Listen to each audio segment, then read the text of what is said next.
ಸಿದ್ದರಾಮಯ್ಯನವರ ಶಿಷ್ಯ ರಮೇಶ್ ಜಾರಕಿಹೊಳಿ ಮತ್ತೆ ಕಾಂಗ್ರೆಸ್ ಪಕ್ಷದ ಕದವನ್ನು ತಡ್ತಾ ಇದ್ದಾರೆ.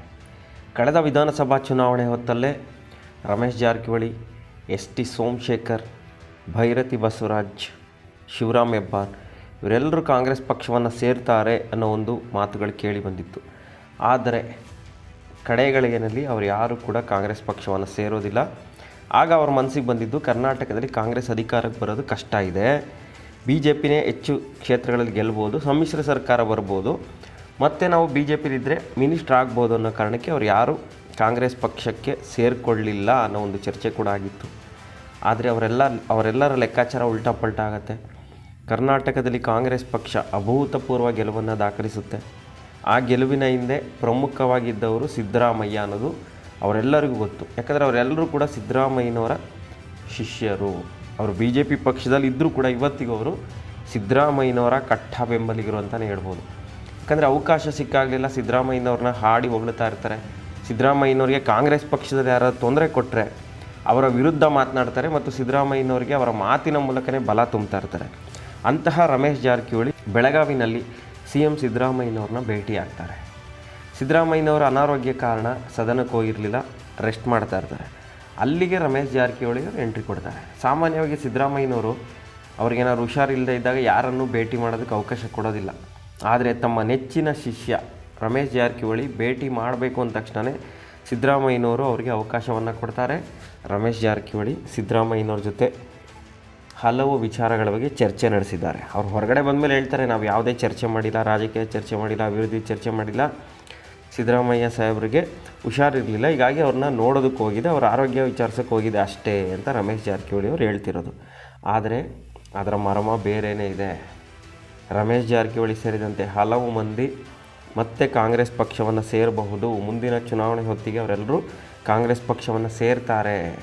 ಅಥವಾ ಸಿದ್ದರಾಮಯ್ಯ ಅಥವಾ ಕಾಂಗ್ರೆಸ್ ಹೈಕಮಾಂಡ್ ಎಸ್ ಅಂದರೆ ಈಗಲೇ ಅವರು BJPಗೆ ರಾಜೀನಾಮೆ ಕೊಟ್ಬಿಟ್ಟು ಕಾಂಗ್ರೆಸ್ ಪಕ್ಷವನ್ನು ಸೇರೋದಕ್ಕೆ ರೆಡಿಯಾಗಿದ್ದಾರೆ. ನಂತರ ಉಪಚುನಾವಣೆ ಎದುರಿಸಿ ನಾವು ಗೆಲುವನ್ನು ಸಾಧಿಸ್ಬೋದು. ಯಾಕಂದರೆ ಕರ್ನಾಟಕದಲ್ಲಿ ಕಾಂಗ್ರೆಸ್ ಪಕ್ಷನ ಅಧಿಕಾರದಲ್ಲಿದೆ.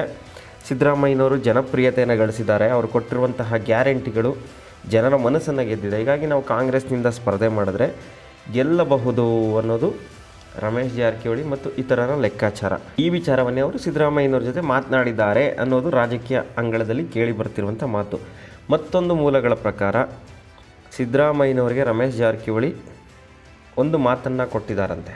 ಸರ್, ನೀವು ಮುಖ್ಯಮಂತ್ರಿ ಸ್ಥಾನದಿಂದ ಕೆಳಗೆ ಇಳಿಲೇಬೇಡಿ, ನೀವು ಯಾವ ಕಾರಣಕ್ಕೂ ರಾಜೀನಾಮೆ ಕೊಡಬಾರ್ದು, ನೀವೇ ಮುಖ್ಯಮಂತ್ರಿಯಾಗಿ ಮುಂದುವರಿಬೇಕು, ನಿಮಗೆ ಬೇಕಾದಂತಹ ಸಪೋರ್ಟ್ ನಾವು ಮಾಡ್ತೀವಿ ಅನ್ನೋ ಮಾತನ್ನು ಹೇಳಿದ್ದಾರೆ ಅನ್ನೋ ಒಂದು ಚರ್ಚೆಗಳು ಶುರುವಾಗಿರೋದು. ಯಾಕಂದರೆ ಅವರು ಹಲವು ಬಾರಿ ಹೇಳಿದ್ದಾರೆ, ಸಿದ್ದರಾಮಯ್ಯನವರೇನಾದರೂ ಮುಖ್ಯಮಂತ್ರಿ ಸ್ಥಾನದಿಂದ ಕೆಳಗೆ ಇಳಿದ್ರೆ ಕಾಂಗ್ರೆಸ್ ಪಕ್ಷನೇ ಇರೋದಿಲ್ಲ, ಕರ್ನಾಟಕದಲ್ಲಿ ಯಾವುದೇ ಪಕ್ಷ ಅಧಿಕಾರಕ್ಕೆ ಬಂದರೂ ಯಾರೇ ಮುಖ್ಯಮಂತ್ರಿ ಆದರೂ ಅವರು ಹೆಚ್ಚು ದಿನ ಆ ಸ್ಥಾನದಲ್ಲಿ ಉಳ್ಕೊಳ್ಳೋದಿಲ್ಲ ಅಂತೇಳಿ ರಮೇಶ್ ಜಾರಕಿಹೊಳಿ ಅವರು ಹಲವು ಬಾರಿ ಹೇಳಿದ್ದಾರೆ. ಮತ್ತು ಅವರು DK ಶಿವಕುಮಾರ್ ಅವರ ಕಡು ವಿರೋಧಿ ಆಗಿಬಿಟ್ಟಿದ್ದಾರೆ. ಈಗ DK ಶಿವಕುಮಾರ್ ಅವರು ಮುಖ್ಯಮಂತ್ರಿ ಆಗಬಾರದು, ಸಿದ್ದರಾಮಯ್ಯನವರೇ ಮುಖ್ಯಮಂತ್ರಿಯಾಗಿ ಮುಂದುವರಿಬೇಕು ಅಂತ ಡೈರೆಕ್ಟಾಗಿ ಹೇಳ್ತಾ ಬಂದಿದ್ದಂಥವ್ರು.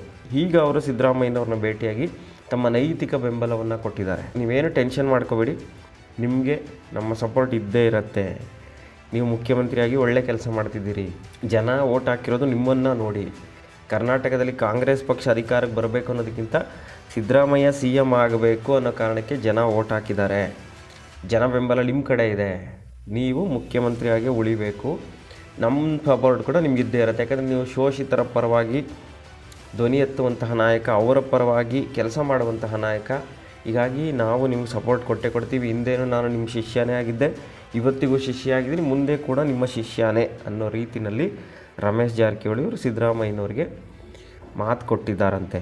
ಇದು ಈಗ ರಾಜಕೀಯ ವಲಯದಲ್ಲಿ ಬಹಳನೇ ಸುದ್ದಿ ಆಗ್ತಾ ಇರೋದು. ರಮೇಶ್ ಜಾರಕಿಹೊಳಿ ಮತ್ತೆ ಕಾಂಗ್ರೆಸ್ ಪಕ್ಷವನ್ನು ಸೇರಬಹುದು.